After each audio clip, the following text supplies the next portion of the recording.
Hello folks, we're going to try to clear up one of the great mysteries of the world. Got 4 different Squiers, all from different eras, have different type pickups in them. And it's been a mystery, so we're going to start out with a standard model, about a 2004 model.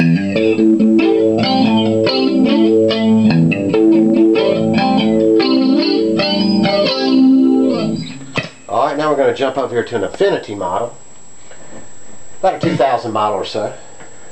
Play the same thing. Same position, second out of phase bridge position.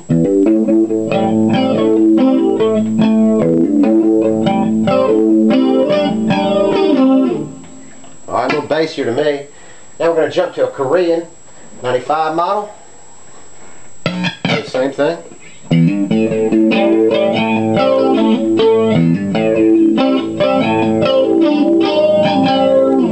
A little bit more mids and trebles on that. Finally, we got a Squier 2 90 model with an Eddie Van Halen finish.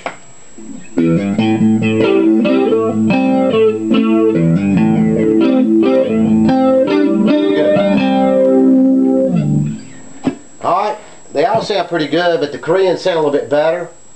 Especially the Squier 2 has a bit better intonation.